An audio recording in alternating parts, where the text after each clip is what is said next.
April 1st of 2006, Marney married Colin Forbatko, a Luther graduate of the year 2000 and a jumper on the Norse track and field team.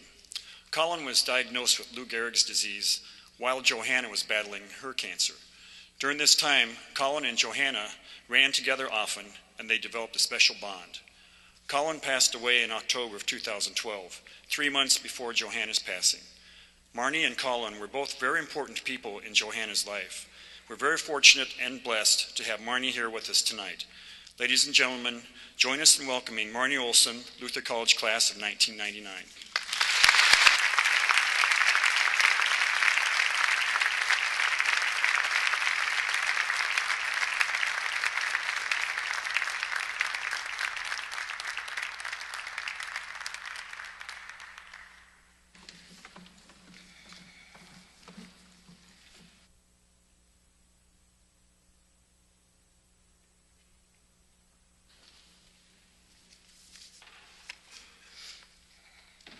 Tough, determined, positive, inspiring.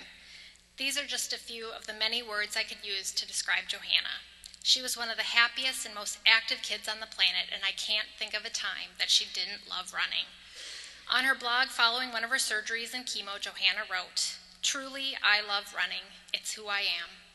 It's a part of me. Even if I can only run for 10 minutes, I feel whole and happy. And if everything else is falling to pieces, I go for a run and I feel like things are going to be okay."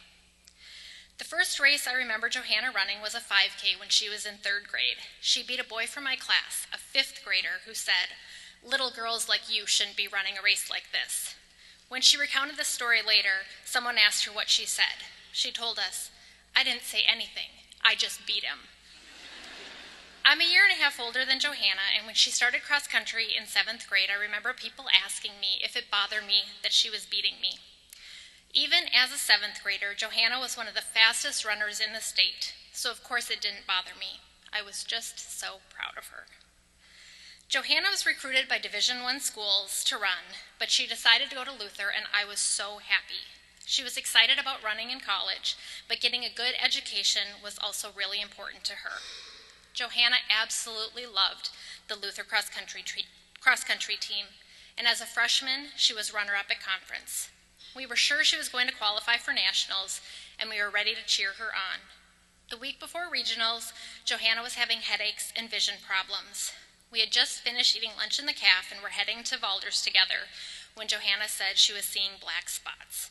She ended up in health services, and we were all shocked to learn that at 18, Johanna had a brain tumor. Through a snowstorm, Johanna, myself, and 3 friends drove from Decorah to Mayo, where she found out that she had to have surgery. The response from family, friends, teammates, and the Luther community was amazing. Johanna went back home to Wadena to recover, but even brain surgery couldn't keep her from running for long. She was back at Luther for J-term and the track season. Johanna only dropped 1 class her freshman semester, and with the help of her professors, she was able to finish the rest of her classes during J-term.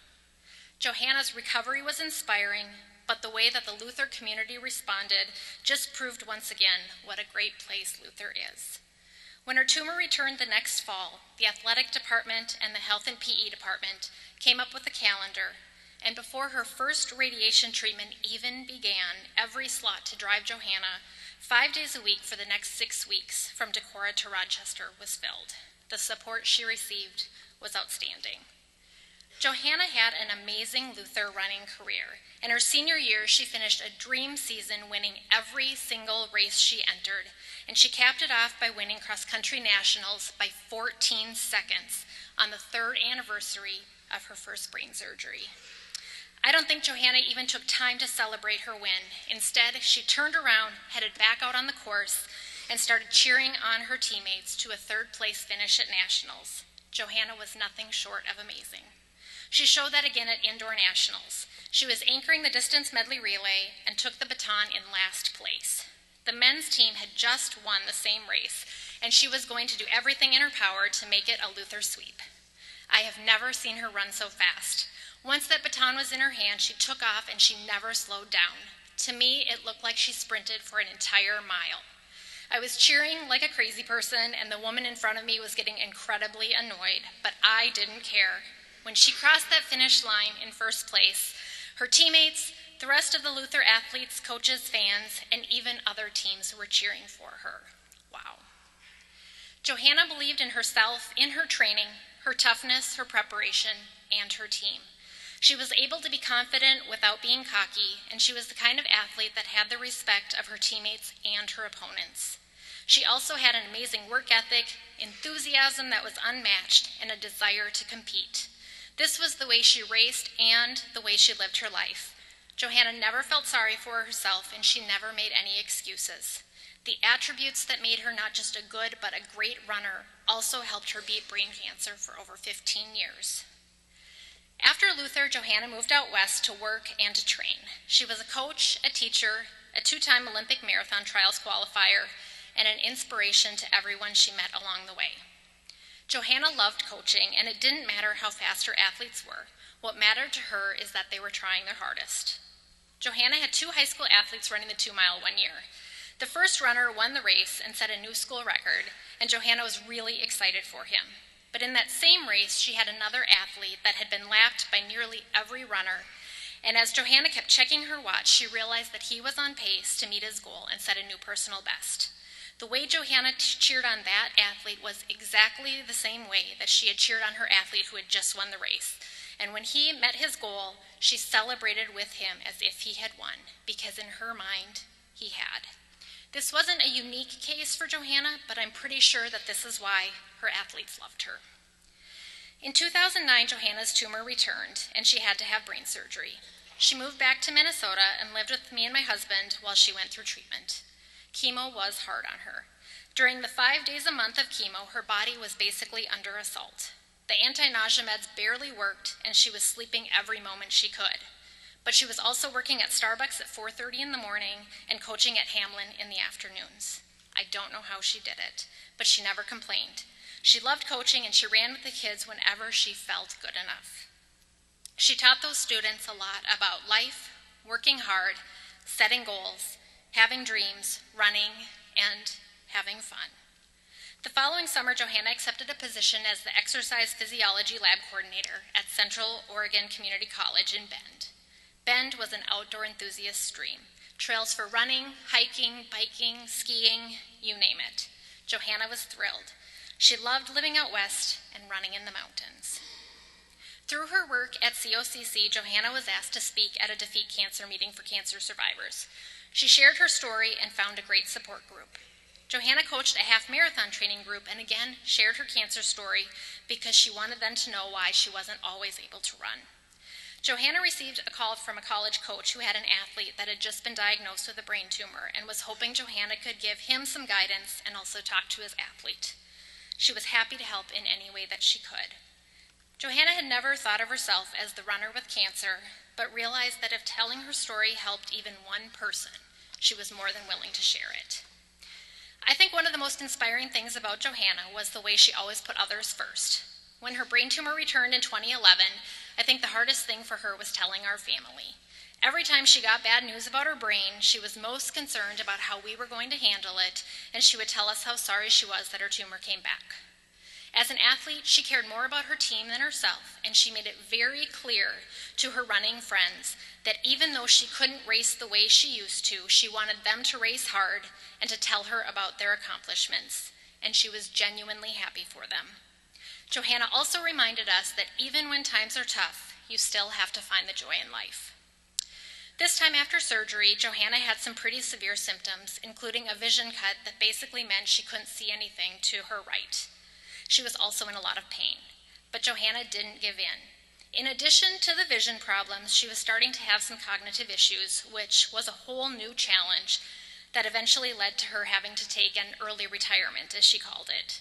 But on her good days, she was up and walking, around the block for 10 minutes, and then she was running again. Once around the track, then twice around the track. When she started chemo again, they changed her regimen to a lower dose every day. And she decided she didn't feel any worse while being active, so she needed a goal. She convinced my mom, dad, cousin, and many friends to run the 2012 Twin Cities Marathon with her. Training for the marathon took more dedication than I've ever seen from anyone. The year between surgery and the marathon brought several blood and platelet transfusions, trips to the ER, and a week in the hospital when she was supposed to be back in Minnesota on vacation.